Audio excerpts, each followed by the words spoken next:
¿Estás viendo algún partido? ¿Estás siguiendo el Mundial todos los días, Javi? Además, acá, bueno, en la zona horaria donde yo estoy, los partidos empiezan creo que a las 5 de la mañana, a las 6 de la mañana. Ah, Para ti es un poco más tarde, me imagino. eh, sí, acá empiezan tipo em, 4 de la tarde, 3 de la tarde, esos son más o menos los horarios que manejamos. Y hay uno, el primero fue como a las 7 de la mañana, así que era como todo un acontecimiento, que fue el partido del olvido que perdimos con Arabia Saudita. Eh, pero me decías que te gustaba el drama y que por eso seguías el Mundial. Sí, Me gusta estábamos mucho eso. comentando antes de empezar a grabar que yo realmente no sigo mucho el fútbol, Ujú. no soy de saber todas las estadísticas o sea, organizar mi vida o mi horario en función de un partido, pero o sea, cosas como el Mundial o la final de un campeonato me gusta ver Sí, porque igual es interesante ver como toda la dimensión social, todo el drama, me gusta, me he reído mucho con todos los memes y todos los videos y anécdotas graciosas de la gente en los estadios, todos los encuentros. claro. Ayer veía un meme, bueno, no, un video de un tipo que es mexicano, pero va vestido con la ropa tradicional de Qatar y le engaña a la gente que es catarí al punto de Oh, que ok. las personas se sienten amenazadas, ¿no? Dicen, pucha, ha venido como, como un jefe de la mafia catarí o algo así, y luego el mexicano empieza a hablar como mexicano y la gente dice, uff, qué suerte, es ese momento en el que piensas que ya lo habías perdido todo y de pronto Claro, gente que piensa que va a quedar presa en Qatar por Sí, sí, 6 años por, no sé, por tirar una colilla de cigarrillo al suelo o algo así. sí. Entonces sí, a mí me gusta mucho la época del Mundial por todo este asunto cultural en derredor, ¿no? Ujú. Igual, tú sabes que Canadá, el país donde yo vivo, ha estado participando en la Copa del Mundo con muy mala suerte al parecer. Creo que no ha Ujú. ganado un solo partido, pero bueno, además hay mucho hermanamiento en ese sufrimiento, porque sabes, Canadá y Perú tienen la misma, casi la misma bandera, Claro, y el tienen mismo sufrimiento futbolístico. casi la misma suerte en el fútbol, ¿no? Entonces, y encima creo que han jugado con algunos de los mismos equipos que Perú jugó el mundial anterior, Sí. entonces ha sido bonito experimentar eso. Acá mucha gente no le da bola al fútbol, así que igual no es que se ha paralizado la ciudad, ¿no? Pero imagino que allá, ¿qué es lo más curioso que has visto que se haya suspendido, que haya cambiado de ritmo a propósito de los partidos de la selección Nada, argentina?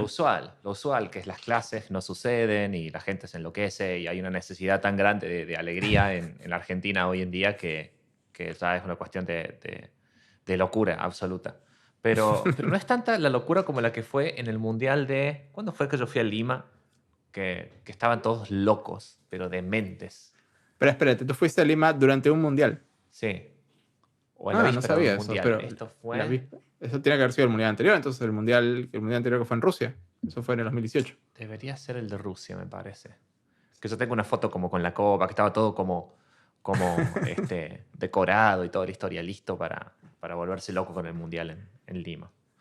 Pero Sí, bueno, no, sí, bueno, igual es Perú que es el muy mundial superior a anterior, Canadá, no vamos a compararnos. sí, el mundial anterior fue el primer mundial en como 30 años que iba a Perú al mundial, entonces la gente estuvo muy Ujú. emocionada y no sé si sabes o lo recuerdas, pero Perú ha estado a punto de ir a este mundial de ahora mismo en Qatar. Llegó Ujú. al partido, digamos, definitorio que tuvo que jugarlo con Australia y Sí. el partido quedó empatado y fue por un penal que Perú no fue al mundial y fue Australia Ah, nomás. qué horror eso. Y entonces fue realmente definido por la suerte que Perú no fuera al mundial.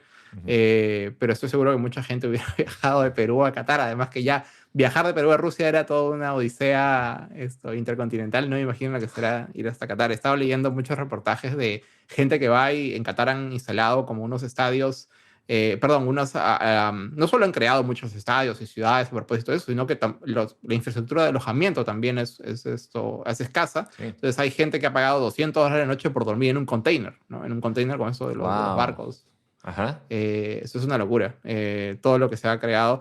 Y bueno, también yo creo que finalmente, si lo piensas bien, Qatar está en este esfuerzo de crear ciudades. Estoy seguro que ahí Ujú. también hay mucha tecnología de por medio, ¿no? Sobre todo en un gobierno, en un régimen tan vertical, tan autoritario como el que puede ser Qatar. Estoy seguro que Sí. hay muchos proveedores de tecnología de vigilancia y de smart cities y todo. Han hecho pues su propio mundial ahí, desarrollando cosas y Y vendiendo cosas vendiendo, para sí. esos espacios, ¿no? Totalmente, para la vigilancia absoluta. Eso es algo, me acuerdo que nosotros en Access lo habíamos visto, lo habíamos trabajado con el Mundial, perdón, con las Olimpiadas de Brasil hace varios años, Ujú. hace eh, ¿Cuándo fue En el esto? 2000, eso fue en el 2016, me parece, de las Olimpiadas de Río. Puede que sí, sí. Mi cabeza para las fechas, como ya sabemos, es un desastre. Pero lo habíamos trabajado mucho el tema ese de mapear qué empresas habían hecho acuerdos de compraventa de cuestiones de Ujú. vigilancia, cámaras, globos de vigilancia con cámaras arriba, eh, en fin, varias otras cosas. Así que estaría bueno ver eso. Ya vamos a ver si aparece alguna Sí. cosa y si no vamos a ponernos a buscar para la próxima Sobre ocasión. todo, yo te diría porque a diferencia de las Olimpiadas, imagínate si hacen las Olimpiadas en Brasil o no sé, en Alemania, acá son ciudades, en muchos casos, no solo estadios, sino ciudades enteras que están construidas desde cero. Entonces, Ujú, imagínate, hoy por hoy, muchas de las principales restricciones o cortapisos que tienen el despliegue de tecnologías de vigilancia urbana ujú, tiene que ver con los stakeholders, los vecinos, los negocios, etcétera. En cambio, acá literalmente tienes un campo raso en el que construyes desde cero, entonces la oportunidad que tú tienes para diseñar un espacio desde la vigilancia, o ujú. sea, no sé si este habrá sido un asunto clave en el diseño de la ciudad, pero estoy seguro que al menos la contención del público o su efectiva gestión de las masas ha sido Ujú. un elemento. El diseñar un espacio urbano desde cero, desde la vigilancia, es bien interesante, ¿no? Tengo este tema muy en la cabeza porque hace poco terminé de leer un libro reciente, me gustó mucho, que Ujú. se llama Sideways. Y el subtítulo es La ciudad que Google no pudo comprar. Y es la Mm, historia, lo escribe un periodista canadiense, y es la historia de toda esta epopeya ujú, de esta empresa de Alphabet, del grupo empresarial de Google, que se llama Sidewalks, que ujú, intentó instalarse en 12 acres de terreno ujú, en la orilla del lago Ontario, acá en Toronto, ¿no? ujú. Entonces, esto fue un caos Con el objetivo administrativo, de de armar relaciones un proyecto públicas. piloto de ciudad, de Smart City, Ujú. ¿verdad? Sí, Claro, sí. ellos tenían la visión. ¿Qué pasaría si así como Google ha ordenado la información que tenemos en la Internet, en las páginas web, ordenáramos, pudiésemos procesar toda la información que produce una ciudad, ¿no? La información sobre la Ujú, basura, sobre cuánta gente camina, sobre cuántos autos pasan, cómo está la atmósfera, el aire, etcétera. ujú, Y ellos veían, esto realmente lo podríamos implementar en Nueva York o en Los Ángeles, pero tiene sentido empezar desde cero, ¿no? Desde ujú, un lugar vacío. Y este lugar es un área de terreno que es muy céntrica, pero está vacía. Antes era un ujú, puerto, hoy está completamente vacía hasta la fecha. Y bueno, el libro relata la historia de cómo Google se aproximó a este proyecto y todo. Y uno de los criterios que ellos tenían era construirlo para ellos era construirlo desde el procesamiento de información, ¿no? ujú. Para ellos era, yo quiero entender todo lo que pasa en la sociedad desde un punto de vista 360, pero en correspondencia eso significaba también registrar todo lo que pasaba por la ciudad, Claro, ¿no? sí, sí, sí. Mucha Desde un punto información de vista de la personal. vigilancia. Ujú, Súper interesante. Además, una de las cosas que más rescato como que del libro que me dejó pensando es lo diferente que puede ser diseñar un producto tecnológico, ujú, como diseñar una nueva aplicación o diseñar, no sé, pues un nuevo teléfono, lo que sea, de ujú, diseñar una solución pública para un espacio urbano, ¿no? Donde ujú, tienes muchos más tenedores de intereses, donde tienes muchas más reglas que cumplir, ¿no? Una de las cosas que ambicionaba Google era que le den como una burbuja, así como Qatar es una pequeña burbuja, que le esté completamente vacía y a mí déjame cobrar la luz, a mí déjame cobrar los impuestos, a mí déjame operar los taxis, etcétera, Básicamente ¿no? jugar Pero a claro, SimCity en un ajá, barrio de claro. Toronto. Ujú, Entonces, y se dieron cuenta que las finales tenían, como estaban insertos en una ciudad, tenían que cumplir con un montón de reglas que luego ya les fue difícil cumplir, ¿no? Pero súper ujú, interesante esto, porque yo creo que, sobre todo conforme más y más, mudarme a una nueva ciudad me ha hecho un poco también abrir los ojos ujú, sobre las ciudades como espacios urbanos y ujú. todas las complejidades que hay encima de una ciudad tan grande como puede ser Toronto, ¿no? Sí, y lo tecnológico y la vigilancia y todo lo que venías diciendo responde claramente a cómo una población habita una ciudad, desde lo histórico, qué es lo que siempre se hizo, por ejemplo, en ciertos lugares, cuál es la identidad de ciertos barrios, de grupos, de situaciones. em, y eso me parece que es interesante en cuanto a esta idea del laboratorio, ¿no? De querer sacar todas esas complejidades para tener una Ujú, especie de lectura ceteribus paribus, ujú, de qué sucede en un lugar para hacer experimentos. Y me hiciste claro. pensar con lo de Qatar en dos cosas. Una, que qué fácil es y que mucho más fácil se vuelve esto cuando un Estado es autoritario, ¿no? Porque ahí no hay nada que negociar, puedes imponer directamente la Ujú, ocurrencia de la persona que está a cargo, ¿no? En el caso de Qatar es mucho más sencillo, me imagino, haber diseñado para la vigilancia, como decís. Y la segunda cosa que se me ocurre es linkear esto con lo que está pasando en China, ¿no? Hemos escuchado en estos últimos días de varias protestas en China respecto de los confinamientos por COVID, ¿no? Y la política COVID-0 de China, que ha llevado a unos confinamientos verdaderamente estrictos, ¿no? Que al cabo de mucho tiempo terminan afectando mucho no solamente el bienestar y la vida diaria de las personas en general, sino también el ingreso económico, que fue una de las principales armas que ha tenido siempre China, tanto a nivel poblacional como de gobierno, para avanzar, ¿no? En el mundo con su imagen y todo eso, sacar gente de la pobreza, etcétera, ¿no? Entonces, al ver eso, una cosa que se ha empezado a ver de lo poco que se puede obtener de información de China es cómo hay movilizaciones, organización, etcétera. Y están apareciendo noticias tecnológicas muy interesantes que incluyen, por ejemplo, el estrictísimo control que hay sobre tecnologías de Internet. Por ejemplo, se sabe que para tener una cuenta en cualquier red social en China, eso está asociado a tu identidad real, ¿no? Y es muy fácilmente encontrarte e ir a buscarte y golpearte la puerta si pones algo que va en contra del gobierno, que genera alguna clase de desestabilización. Hay, por supuesto, tipos penales muy arbitrarios, muy genéricos, ¿sí? Que justamente incluyen esto de generar disturbios o no tanto generar disturbios, sino también alterar la paz social o categorías así muy, Ujú. muy amplias. Y por otro lado, también leí hace muy poquito, todo esto vamos a tratar de ponerlo en las notas, unos reportes de que al parecer dispositivos Huawei, teléfonos, están borrando Que es una fotos a empresa distancia. china. Claro, están borrando fotos sin el consentimiento del usuario desde el teléfono, o sea, mediante una backdoor en el teléfono, que era el miedo que se tenía cuando Apple propuso crear un Ujú. sistema similar de escaneo a nivel dispositivo de imágenes de abuso sexual infantil, ¿no? No porque no se quisiera eso por el tema en particular, sino porque abría la puerta a que, por distintas cuestiones que se consideraran ilegales en distintos países, se expandiera eso a todo tipo de vigilancia de imágenes de todo tipo, en este caso de protestas, ¿no? Por miedo a que se difundan. Y aún así se ha difundido bastante, entonces es muy interesante ese juego de gato y ratón dentro de una de las sociedades con la vigilancia digital más complejas del mundo, me imagino.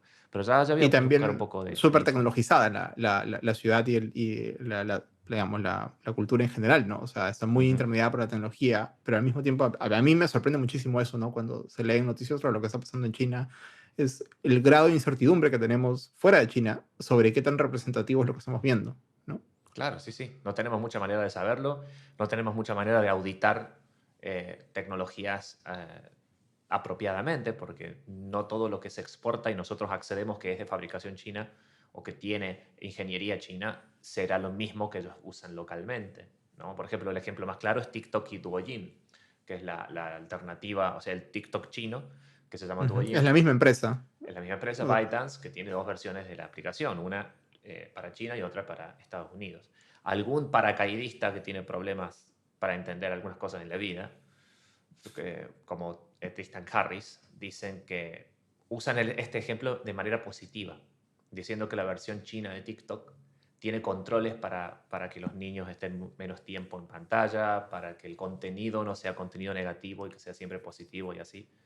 Y lo dice como un gran logro, ¿no? Como diciendo, qué bien los chinos que controlan Internet. Pero se olvida, por supuesto, del costo de ese tipo de control, ¿no? Que es la cero disidencia, nada que tenga que ver con política y cultura en general, ¿no? Eh, entonces, sí, por supuesto, hay que tener controles y mejorar porque es un poco el lejano oeste, en algunos sentidos, algunos de los servicios digitales en Occidente, pero bueno, China tiene esto, ¿no? Tiene estas cosas que puede vender al mundo como diciendo, miren, yo controlo todo, los algoritmos, controlo el efecto en la salud, controlo el tiempo en pantalla, controlo las noticias falsas, etcétera, porque básicamente no hay noticias. Eso es una buena... La paz de los cementerios es siempre una forma de paz muy, muy conveniente, si no la analizas más de a nivel muy, muy superficial, ¿no? Sí, pero bueno, yo creo que tarde, o sea, es bien interesante porque hace 2 años, más de 2 años, cuando se empezaban a escuchar estas noticias del COVID y veíamos que hay ciudades chinas que estaban completamente cerradas o que se habían ordenado estar en sus casas, recuerdo mucho leer comentaristas y yo pensarlo también, ¿no? Bueno, decir, claro, esto tiene sentido que pasa en China, que es un país muy autoritario, donde si le dicen a la gente guárdate en tu casa, la gente va a obedecer, porque obviamente están acostumbrados a obedecer. Y es interesante cómo finalmente todos terminamos viviendo bajo reglas similares, con mayor o menor medida en diversos sitios. Y esto...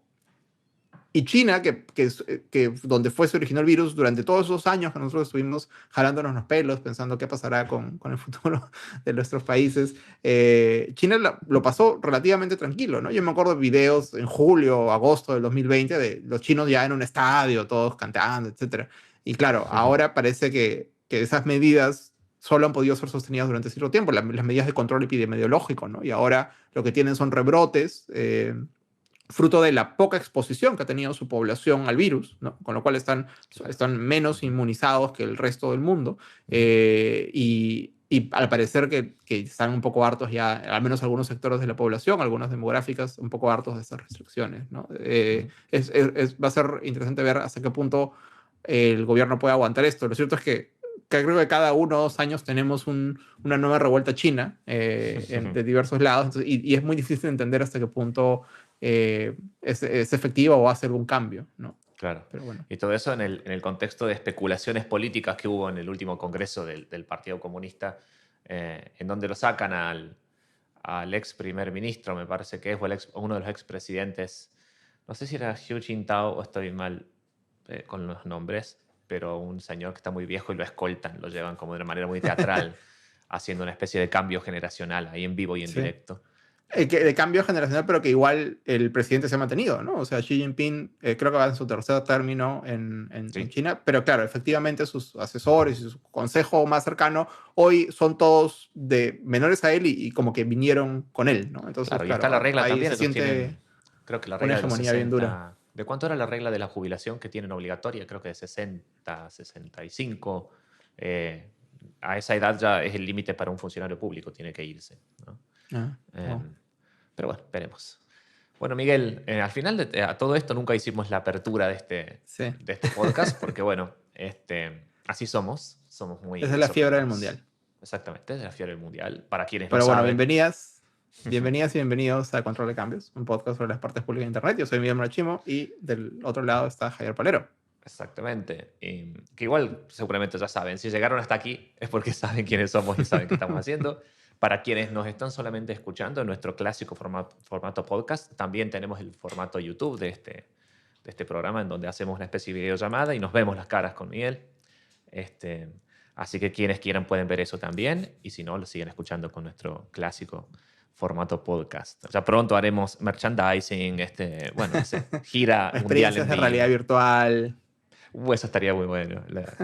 Aparte sería muy aburrida porque sería una mesa, sentarse a una mesa a tomar café o cerveza y hablar de cosas de internet. La vez pasada estaba reflexionando sobre esto, Javi, y decía, yo probablemente voy a ser de las últimas personas. Imagínate que lleguemos a un universo alternativo en el cual algo equivalente a Horizon VR, que es el producto de realidad virtual de Facebook, se vuelve popular. Sí. Estoy seguro que iba a ser de las últimas personas que va a entrar a eso, como que de los últimos holdouts en eso. O sea, esto viene de una persona, yo nunca en mi vida he subido una historia ni de Instagram, ni de nada. No, ¿en serio? Nunca. Wow. Sí, desde que salió el formato dije, no, esto ya no es para mí. Intenté usar Snapchat hace millones de años, lo usé un par de días, me aburrí, en realidad no tenía amigos ni amigas ahí, entonces lo borré nuevamente. Y luego cuando salió esto dije, no, esto ya no es para mí, y salí de eso. Entonces yo me precio de ser el último en llegar en muchos aspectos. Entonces, no sé, ¿tú te imaginas usando Horizon VR? Me imagino que lo has probado alguna vez, yo también lo he probado muchas veces, pero nunca por más de 5 minutos, y la verdad es que tengo muy poco interés en adquirir uno o en participar en alguna experiencia intermediada por la realidad virtual. No sé tú cómo te sientes al respecto.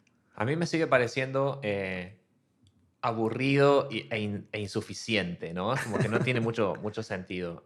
Me sigue pareciendo raro, no me veo, no me siento bien, no me parece, no sé, no me parece interesante, no le veo el valor agregado. Por lo general yo soy early adopter de tecnologías y me pongo a probar cosas.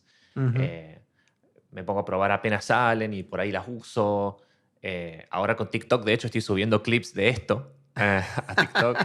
O sea, ahora yo estoy en TikTok sin estar sin consentimiento. Es muy bueno eso. Me puedes hacer un juicio si querés. Bueno, nuestro gato tiene una cuenta de TikTok, pero mi novio ha olvidado la contraseña, así que hace tiempo que no subimos contenido. Pero ahí voy a dejar en las notas del contenido, en las notas del episodio. El gato de Hay muchas nuevas redes sociales. No sé si has escuchado tú que eres early adopter de Be Real. ¿Has escuchado alguna vez de He Be Real? escuchado, no la probé todavía. Pero ves, mi límite está en donde no la empiezo a encontrar la utilidad. ¿Cuál fue Ujú, qué es la cosa que a vos te dijo yo no quiero hacer historias, por ejemplo? ¿Es que no las veías ujú. útiles? ¿Te parecía Sí, raro? ¿Te sentías raro vos? ¿Cuál es la razón? o sea, varias cosas. Número uno, sí siento que no tenía mucho que compartir en general. Y esto Ujú. es raro viniendo de una persona El que hombre con ciertos. profesionalmente una de mis responsabilidades era comunicar al público cosas, ¿no? Pero sentía que yo no tenía mucho que compartir. Y por Ujú, otro lado, ¿sabes qué no me gusta? Que creo que ya hemos hablado de esto. Si no hemos hablado de esto es porque es algo en lo que tenía muy presente en la cabeza en la época que estuvimos haciendo nuestro periodo sabático de control y cambios, que es ujú, esta creo que hemos migrado hacia un momento en donde hay mucha como que vigilancia doméstica. Te lo digo en los siguientes ejemplos. Cuando tú subes una historia de Instagram, tú ujú. puedes ver quién vio la historia de Instagram. Cuando tú mandas un Ok. mensaje de WhatsApp, salvo que cambies la configuración, tú puedes saber en qué momento la persona recibió y vio el mensaje, ¿no? Ujú, Cuando tú ujú, tienes una cuenta en LinkedIn o en LinkedIn, puedes ver quién vio tu perfil. Esos pequeños gestos de vigilancia doméstica están volviéndose la norma en nuestras sociedades, ¿no? Hoy la expectativa es saber, ya lo vio, ya lo revisó, ya lo abrió, y ahora ya mucha gente lo usa incluso en los correos electrónicos, ¿no? Me ujú. avisan, te pongo un píxel de seguimiento y puedo saber cuándo abriste el correo electrónico, cosas así. Eso a mí me espanta, no me gusta que se normalice y no me gusta participar de eso en general. Entonces creo que eso también quizás asqueo es una palabra muy fuerte. No sé si se entiende, me causó repelús, esto me reprimió de entrar en eso y sí, no sé, también que creo que no sé, no tenía mucho que compartir. Eso fue eso un poco y lo mismo con TikTok, ¿no? Nunca he sentido que tenga mucho que compartir ahí porque es muy más para bailar y ese tipo de cosas. Y Ujú. no se me da muy bien bailar. No, igual No se me ahora da muy está. bien bailar ni señalar cosas al aire. Claro, sí, sí, sí, como esto. Sí, sí, sí. Pero Pero ahora. tengo que confesar que he grabado Dime. algunas historias. Ok. Cuando trabajaba en Hiperderecho, me pedían grabar algún video y luego este video alguien se encargaba de cortarlo y subirlo. Entonces tampoco voy a ser como que la última persona no contactada en Claro, decir, sí. no, que mi vida, No es una cosa, claro, tampoco no es soy una cosa tan... pretenciosa de hipster, ¿no? Es tipo, Quizás en el fondo también lo no es es, pero ludita, no es algo ludita sí. tampoco, ¿no? Sí, pero bueno, estaba pensando mucho en estas redes sociales nuevas y Ujú, también estaba pensando a propósito de estos par de semanas donde la gente piensa que Twitter va a cerrar o que va a quebrar en servicios o productos tecnológicos que antes usábamos y que ya no usamos o que ya no tenemos, ¿no? No sé si tú recuerdas con cariño algo que antes usabas mucho, ya sea una página web, un servicio o un producto tecnológico y que ahora ya no, y que ya quizás ya no usas porque ya no está de moda, porque ya no se fabrica, porque se cerró ujú. o lo que sea. Qué buena pregunta. Hay varias cosas que a mí me parecían, y esto sí ya es nostalgia de viejo, que tenían como un valor agregado, que es más que tiene que ver con la escasez, ¿no? Ujú, Viste que todos los viejos cuando se ponen grandes, una de las principales cosas que hacen es pensar que las nuevas generaciones lo tienen todo servido. Y que donde hay un ujú, esfuerzo extra y un trabajo para que algo te guste, eso vale más. claro. Entonces esta idea, no sé si probablemente falaz, eh, que tienen los viejos, yo la empecé a tener. Y lo que me decís me trae, por ejemplo, a la memoria el ICQ como forma de chat o el MIRC o los Ujú, servidores de IRC, en donde vos tenías que hacer un trabajo medio artesanal de buscar servidores. A veces venían hasta en revistas, por ejemplo, de computación, las direcciones de los servidores y vos te conectabas y buscabas y te metías en grupos de interés y no sé qué. En el ICQ había una herramienta para buscar personas en línea tremendamente random, ¿no? O sea, esto estamos hablando de una internet en la que había muy poca Porque gente.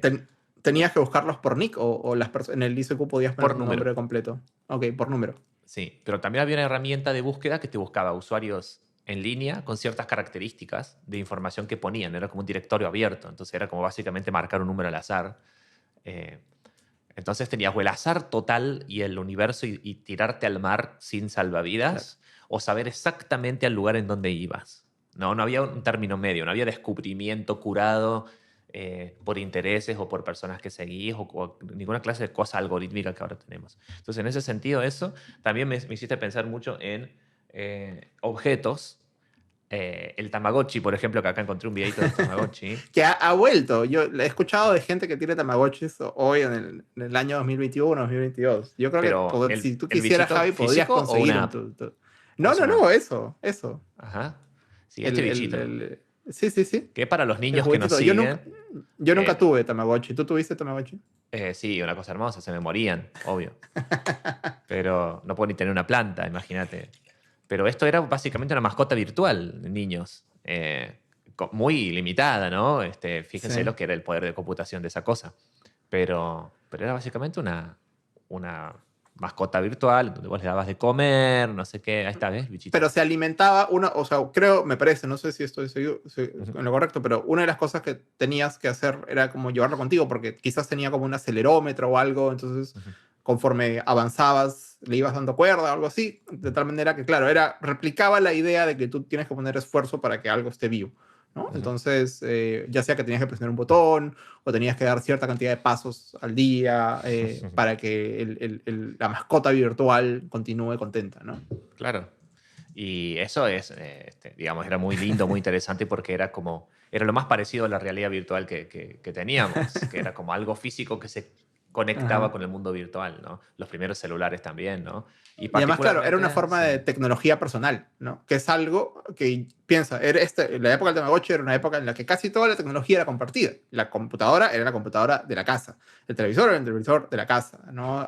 Mucho tenías la consola de videojuegos, pero igual lo usaba mucha gente. El Tamagotchi era por definición personal, ¿no? Yo creo que en esa, para muchos fue quizás su primera exposición a la idea de una tecnología realmente personal, ¿no? El sueño de Bill Gates, digamos.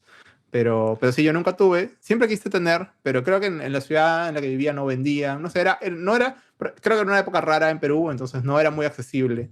O quizás mis Mm. papás no quisieron comprarme, no me acuerdo. Pero nunca tuve. Me gustaría tener, de hecho, creo que me aburriría el segundo día tenerlo, Claro, sí. pero me gustaría Pero es tener como el uno Game para... Boy, ¿viste? Son esas cositas muy, objetos que ya son casi de Sí. colección, ¿no? Game Boy sí O- tuve y me gustaba mucho. Me gustaba mucho. Para mí, jugar Pokémon en Game Boy era como que probablemente el único juego con el que realmente desarrollé un vicio. ¿Vos Pero yo tenías estaba pensando, el color o el ahora común? que tuve los dos. Tuve primero la primera del grandote, tenía la versión transparente, me acuerdo, me gustaba mucho. Y luego del color tuve el amarillo. Eso fue. Y luego quise entrar al siguiente Game Boy, pero ya creo que en esa época como que universidad y ya como que no tenía mucho sentido. Pero sí, tenía los Game Boys. Siempre quise comprarme la impresora también. No sé, no me imagino que hubiese podido imprimir, pero quise comprar la impresora. ¿Tú sabes que ahora hay gente que hace música con el Game Boy? ¿Sabías eso? No lo sabía, pero me imagino cómo podría ser. Ah, ¿Cómo sería eso? hay un género de música que se llama chiptune, que lo Ah, sí, sí. o sea, se puede emular también en no sé, pues en Ableton, etcétera, pero los original del chiptune usan el Game Boy y usan un cartucho, un software que es como un juego, pero viene en forma de cartucho, es un software con el que van programando la música en vivo, ¿no? Se llama chiptune, Ujú. eso es muy loco. Quise entrar en esa escena también hace muchos años, sin éxito, pero era ¿Haciendo divertido. música? ¿Shipton? O sea, claro, sí, quería conseguir el cartucho porque tenía mi Game Boy y decía, esto es para mí. Ah, claro. Yo puedo ser la primera persona en Perú haciendo chiptune, Claro, no, y famoso en aparte, Japón, ¿no? aparte lo hacen con lo hacen, acá encontré un video mira, de un tipo que lo hace con los Game Boys, digamos, ahí, en vivo. Claro, es que esa es la idea. Lo toco y es dificilísimo porque tienes que mover literalmente códigos hexadecimales. Es muy raro. Sí, sí, sí. Todo Pero sí. con la engine de sonido de esos bichitos que debe haber sido de Ujú. cuánto, de 16 bits, De 8 bits o de fuerte, 16 bits, 8, sí. sí. Eso es digamos, lo interesante, ¿no? Pero bueno, yo creo que han seguido saliendo consolas de videojuegos así personales. Quiero entrar de vuelta en eso. Voy a preguntarle a Mika, nuestra consultora en videojuegos, qué consola portátil que no sea mainstream, que no sea un PlayStation o un Nintendo Claro. me recomienda. Sé que hay muchas Sí, sí, sí. alternativas. Igual, bueno, aguante la Play, ¿no? O sea, yo estoy a full ahora con el God of War ¿Sí? Ragnarok. ¿Tú- Sí, ¿Cuál, tremendo cuál, juego. cuál PlayStation tienes, Javi? La 4 Pro tengo. Ok, wow. eh, Así que me ha salvado la vida en la pandemia. Me la compré justo cuando empezó la pandemia Ok. y salvó mi paz mental. 100%. sin duda alguna. Está Me bien. sacó la Estoy depresión. expuesto mucho a ese juego porque muchas estaciones del metro de Toronto están empapeladas con ese videojuego, pero nunca en mi vida lo he jugado. Entiendo que no tiene nada que ver con la película de Thor que se llama igual, ¿no? No, no tiene nada que ver. No tiene nada que ver. Y creo que es de una empresa canadiense, ¿o no? Podría ser, tendría sentido. Me parece que es de una empresa canadiense. Bueno, ahora que me hablabas de cómo te extrañas el ICQ nunca fue popular en Perú, creo. Ajá. El IRC sí, probablemente. Nunca conocí mucha gente que lo usara, igual. Ujú. Pero a mí, un servicio parecido o equivalente que yo extraño mucho, no sé si se llegó a usar en Argentina, se llamaba SoulSeek. Creo que todavía existe. Soulseek, SoulSeek, no, ni idea. sí. Ponte como que en las generaciones de programas para descargar música, SoulSeek fue como la tercera o cuarta generación, o sea, después de Napster, después de Kazaa, y más o menos contemporáneo con LimeWire, con estas Ujú. cosas. Y lo interesante de SoulSeek era que era un programa de intercambio de archivos, donde cada usuario tenía un nickname, pero tenía todo un layer social, tenía todo un componente social, ¿no? Entonces, por Ajá. ejemplo, tú y yo podíamos ser contactos de SoulSeek. Y tú, la manera en la que funcionaba el intercambio de archivos, que de esta misma manera funcionaba LimeWire y Kazaa, era que tú definías una carpeta en tu computadora con los archivos que tú querías compartir, ¿no? Y esa era la carpeta que era visible a la red y Sí. por ende te podías descargar. SoulSeek, a diferencia de muchos otros programas, no era un sistema de uno versus muchos. Es decir, por ejemplo, si yo quería descargar una canción de Metallica, no era que le descargaba un pedacito a cada usuario que estaba compartiendo esa canción. Se lo descargaba directamente. Si tú lo tenías en tu computadora, yo te la descargaba a ti directamente, ¿no? Entonces, por ejemplo, imagínate si yo ponía en el Ajá, buscador, ok. quiero una canción de Metallica, me salían todos los usuarios que tenían esa canción. Pero luego, no solamente me daba cuenta que había un Javier Palero que tenía la canción que estaba bajando, sino yo podía ver qué otros archivos estabas compartiendo tú.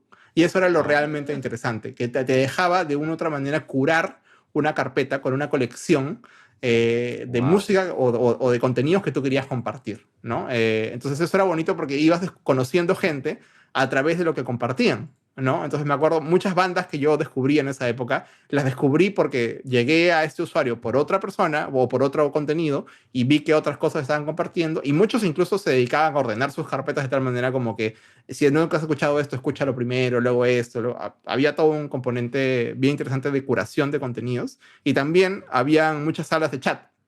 Me acuerdo que yo famosamente participaba primero en una sala que se llamaba Indie Perú y luego de una serie de como dimes y diretes con los administradores, armamos otra sala que se llama Indie Perú VIP, donde No, no. literalmente ya éramos solo 4 o 5 personas, pero fueron grandes momentos.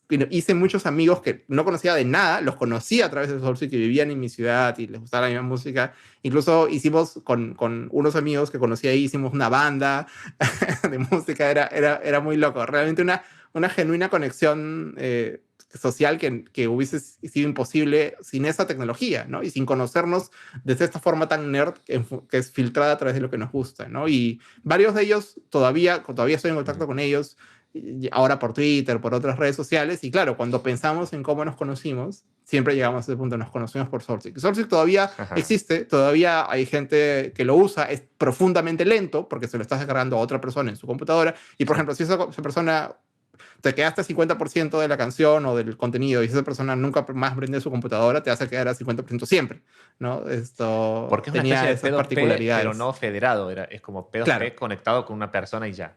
Ahí estamos claro. viendo imágenes del Soulseek, no sé si es la versión Sí, nueva. sí, sí, sí, la palomita azul. No, así era tal cual. ¿Así? Yo usaba esto en el 2003, 4, 5 por ahí. Imagínate, Tremendo, Javi. tremendo. Aprovechamos para Y ya, preguntarle. Sí, sí, digo que aprovechamos para preguntarle a la audiencia qué tecnologías extrañan, ¿no? Si tienen algunos mensajes para mandarnos y compartirnos el próximo episodio, vamos a dedicarnos a leerlo y ver qué sí. tecnologías están extrañando de sus épocas más de Yo juventud. estoy seguro que debe haber canales de YouTube y todo dedicados a esto de la nostalgia tecnológica, ¿no? O sea, hay mucha gente que, que emula consolas antiguas, que emula terminales antiguos, ¿no? Incluso el propio Sí. Internet Archive me parece que te permite, si tú quisieras, puedes como probar como Amiga, no sé, puedes probar esto, el sistema operativo de Commodore, etcétera. Estoy seguro Juegos que viejos, eso, ni hablar. Sí, y conforme la gente que creció con la tecnología se hace mayor y por ende tiene más capacidad adquisitiva, estoy seguro que cada vez va a haber más de esto, ¿no? Ujú. Sin duda, totalmente. Antes de ir cerrando, te quiero preguntar una cosa más, cambiándote ya de nuevo de tema, de una de las noticias del día, porque hoy en día ya Elon Musk es básicamente un tema en sí mismo de todas Escuché, las... escuché una buena broma de Elon Musk hace poco, Javi, la escuché en John Oliver, que dice, Ajá. Elon Musk es como se vería un Charlie Wonka que se benefició, un Willy Wonka que se benefició del apartheid. Un poco duro. Nuestro amigo sudafricano Elon Musk, de cuna de oro y diamantes. Y este señor, bueno, ahora está todo este tema con la pelea con Apple, no sé si viste. Así es, Sí, sí, sí, con Team porque Apple. exactamente, con Team Apple, porque Team Apple ha decidido bajar la cantidad de dinero que pone en publicidad en Twitter, Apple, y al mismo Que es una tiempo, bueno, decisión corporativa completamente en el espectro de Apple. O sea, si ellos quisieran, claro, podrían invertir cero en Twitter. exactamente, y resulta que había mucho del revenue de Twitter que pasaba por ahí. Bueno, Elon Musk está muy enojado por varias razones. La principal es que él tiene que hacer dinero pronto. No solamente revenue, tiene que hacer Así es. profit, o sea, tiene que sacar Porque ha plata. escuchado nuestro capítulo anterior y eso le ha abierto los ojos. Claro, él dijo, tengo que devolverle la plata a mis amigos árabes, si no me van a echar a patadas. Me Los van a poner a, descuartizadores, ¿viste? me van a poner a esto, a cargar ladrillos en Doha Sí, sí, para sí. desarmar un Bueno, estadio. viste cómo son los muchachos. Pero bueno, y ahora está también subido al tema de la posición, digamos, dominante o oligopólica que tiene sobre los App Stores Apple. Entonces ahora Ujú. está usando ese argumento y para que la fiesta esté completa se sumó Zuckerberg a la crítica. Entonces Que ahora también están en tándem. viene muy herido, viene muy dolido con Apple porque los cambios a la forma en la que funciona el sistema operativo de hace un par de años de Apple Ujú. tuvieron un impacto en la cantidad de ingresos que tenía Facebook por anuncios, ¿no? Porque Exactamente, porque limitó la limita de capacidad qué que tenía maneras Facebook puede de ser. traquear. Exacto, limita la forma en la que puede ser traqueado. Entonces se han juntado los dos ahí, lo que también nos recuerda Ujú. al problema con Epic Games, ¿no? A quejarse por la posición que Apple tiene de control de qué cosa permite y no permite en las App Stores de todos los iPhones del mundo, en la App Store, mejor dicho, para todos los iPhones del mundo. Y también por los porcentajes que cobra para las aplicaciones que cobran dinero de sus usuarios, ¿no? Las que son por Ujú. suscripción o compras dentro de la app y así. Apple se lleva una tajada que creo que es del 30% o en algunos Sí. casos llega hasta el 30%, que es un montón de plata, ¿no?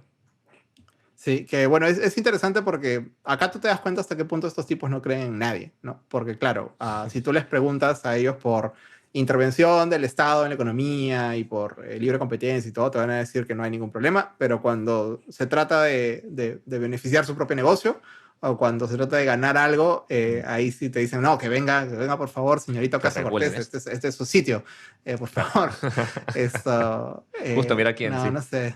Yo no les Claro. creo nada a estos tipos. Yo creo que, o sea, es cierto que creo que la posición tanto de Google como de Apple Ujú, genera un desequilibrio en el mercado, ujú. pero soy escéptico de la intervención regulatoria y soy mucho más escéptico del genuino interés que puedan tener Daniel Ek o Mark Zuckerberg o Elon Musk, hombres blancos con dinero en Ujú. posiciones de mucho poder, Totalmente. de hasta qué punto, porque claro, ellos Totalmente. dicen, A esto nosotros por perjudica al ahí, usuario.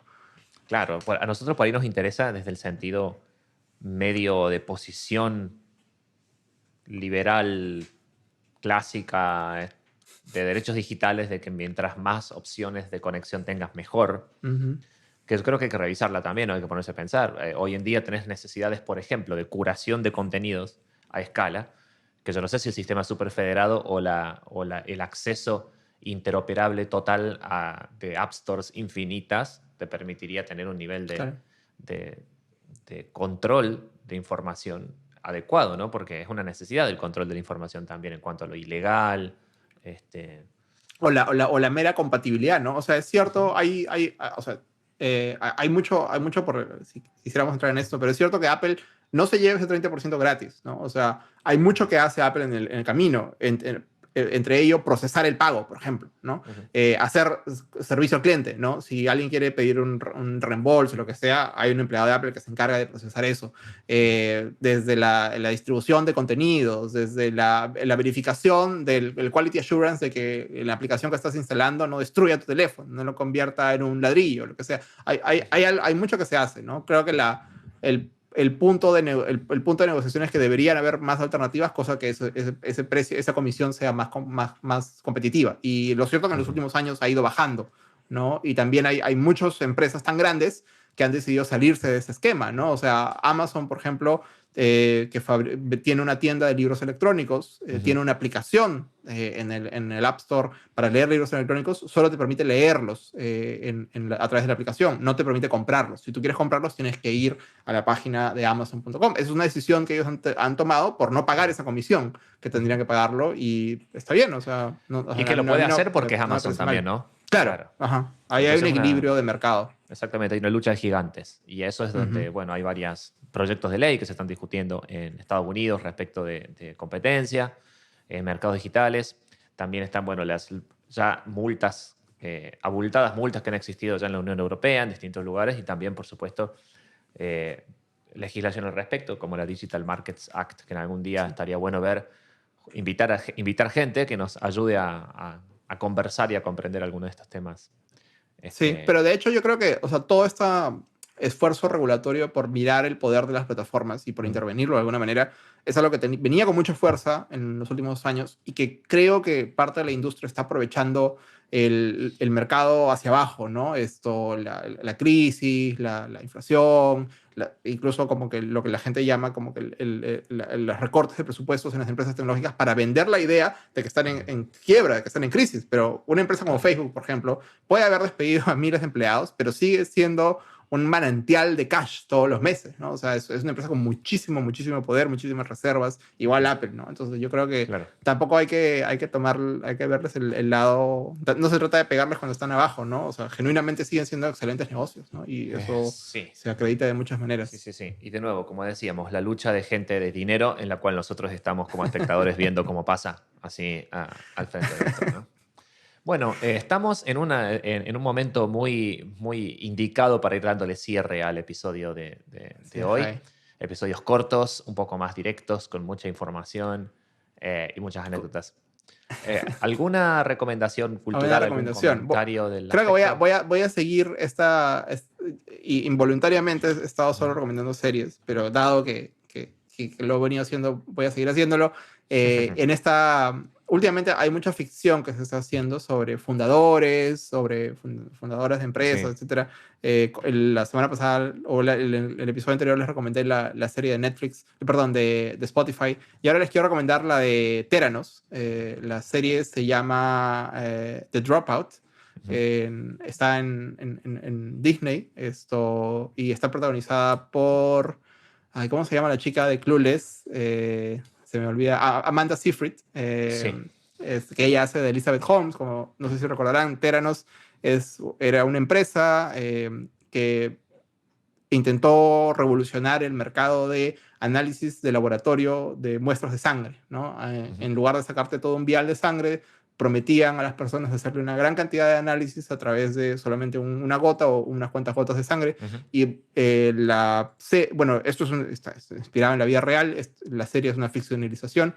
Está basada en el libro del periodista del Wall Street Journal que descubrió que esto era una estafa, ¿no? Que en el fondo esta empresa que había recaudado muchísimo dinero, que tenía gente muy importante involucrada en su directorio, no había madurado la tecnología necesaria para hacer lo que decía que hacía, ¿no? Y había llegado a un punto en el que decía, bueno, está aprovechando esta idea de fake it until you make it, ¿no? Haz pretender que lo estás haciendo hasta que lo estés haciendo, pero nunca llegó a ese punto de equilibrio y terminó implosionando, ¿no? Y hoy en día, justo me parece que hace un par de semanas, en primera instancia ha sido condenada a 11 años de prisión Elizabeth Holmes, la fundadora súper joven de Theranos, por defraudar a sus inversionistas, ¿no? Mucha gente que perdió plata.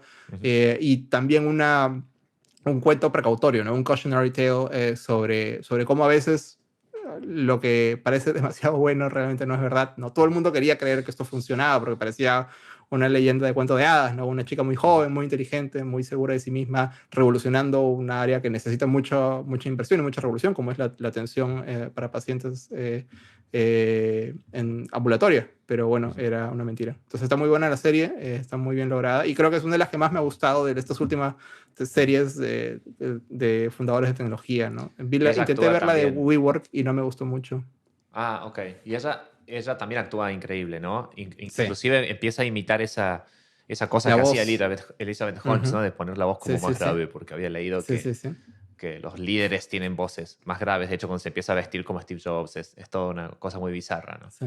Em, bueno, y a esto le sumamos, por supuesto, el libro que habías comentado. Repetime, por favor, cómo era el título Que se de llama Sideways, Sideways. The City That Google Could Not Build, de Josh Kane. Voy a dejar el enlace ahí. Pero recién salió en inglés, estoy seguro que pronto saldrá en español también. Está muy bueno. Perfecto. Sí, yo por mi parte voy a recomendar un par de cosas. Bueno, primeramente dos podcasts que son bien de nicho de lo nuestro. Me parece que a uno ya lo habíamos mencionado, que es Internet of Humans, de Gillian York y Konstantinos Komaitis. Es un podcast que está en inglés, pero que está muy bueno porque se dedica a entrevistar a personas y a través de la conexión con las personas tratan los temas. ¿Puede Eh, ser que tú saliste en ese podcast alguna vez, yo Javi? salí en ese podcast, así que es un poco autopromoción. Autochivo. Eh, ¿Se dice autochivo o solo chivo? Solo chivo, sí. Solo chivo. Autobombo le decimos acá. Claro, sí, acá Eh, también. y ahora, desde hace poco, yo ya estoy ayudando a producir ese podcast. O sea, le hago un poco la producción del audio, en fin, ¿no? Hacemos Ujú. lo que Ah, bueno, podemos, buenísimo. pero ayuda a que se escuche un poco mejor, porque ellos realmente lo graban como les sale, ¿no? Entonces tratamos de que más o menos se escuche un poco mejor. Hay otro también que está muy interesante que se llama Moderated Content, que es de Evelyn Douek, que es una Ujú. experta en moderación de contenidos, así que pero es muy de nicho, muy heavy de información de moderación de contenidos. Así que si quieren estar en esa onda, les recomiendo también que se metan ahí. Y finalmente, ya fuera de eso, quiero recomendarles un episodio de Radio Ambulante, que no es de los últimos, pero es uno de los 4 o 5 últimos, que se llama Superman en Chile, o algo así, no sé si lo llegaste a Sí, escuchar, sí, sí. Miguel. Es Sí, claro que lo he brillante, escuchado. es Sí, brillante, buenísimo. brillante. Cuenta la historia de cuando el actor que hace de Superman, Christopher Reeve, que hacía de Superman en las películas viejas de los años 70 y principios de los 80, fue a Chile a apoyar una protesta de actores que habían sido amenazados de muerte con la intención de que se fueran de Chile por parte de la dictadura de Pinochet, ¿no? Entonces cuenta la historia de cómo el tipo va junto como representante de una cohorte de actores internacionales, ¿no? A echar luz sobre esto y a convertir a estas personas en personajes mundialmente reconocidos, de manera que cualquier daño que se les hiciera era un golpe al régimen mucho más grande. Pero toda la historia de cómo sucede eso y por supuesto cómo lo narran en Radio Ambulante Ujú. es brillante. Sí. Además, contada por muchas personas que acompañaron a la Christopher Reeve en este viaje. Ujú. Y desde, o sea, a mí también me gustó mucho, no solamente la anécdota que no la conocía y que fue significativa, sobre todo en una Mm. época en la que pues no había tanta de internet, digamos, tanta facilidad de flujo de la información, ¿no? Y realmente saber lo que estaba pasando en otro lugar era distinto, sino por la dimensión humana del testimonio, ¿no? De muchas de las personas que estuvieron involucradas ahí, está Mm. muy bien logrado. Esta temporada de Radio Volante está bastante buena. Tienen otro episodio muy bueno sobre el penacho de Montezuma, que Ajá. está prisionero en un museo en Bélgica. Otro día podemos hablar de eso No. también. Terrible, terrible. Son esas historias también muy que nos tocan así de injusticias. Sí, Dan ganas de ir y ponerse la camiseta de la selección e ir a hacer reivindicaciones tal cual. latinoamericanas. Bueno, Miguel, muchas gracias por tu tiempo, gracias por la Gracias a ti, compañía. Javi. Te dejo para que vayas a por tus medialunas y Sí, hace a tiempo estoy esperar la más con los próxima fecha del criollos. Mundial. Estoy más con los criollos ahora. Contanos, mientras nos vamos, Miguel, de qué maneras la gente que nos escucha puede escucharnos La y gente puede realmente buscar. ayudarnos. O sea, yo no sé por qué la gente lo haría. Sinceramente, yo me lo pregunto todos los días. Pero si alguien quiere, puede buscar control de cambios en donde sea que escuchen podcast, ponen control de cambios y ahí nos van a encontrar. También estamos en YouTube. Si ponen control de cambios, si ponen solo control de cambios, van a encontrar un montón de tutoriales sobre cómo usar la función control de cambios en Microsoft Word. Entonces, no pongan solo control de cambios, pongan control de cambios podcast o algo así, y les va a Y ahí sale. salir nuestro canal de YouTube. Y también estamos en Twitter como Control de Cambios. O van a controldecambios.com y ahí van a Ahí tener está todos los todo. enlaces, todas las notas, todo. y nuestras direcciones de ICQ también. Ajá, exactamente, nuestros números de ICQ y también una dirección para que nos regalen Tamagotchis. Bueno, Miguel, gracias y gracias a quienes nos escuchan. Nos vemos la próxima. Gracias, nos vemos, chao.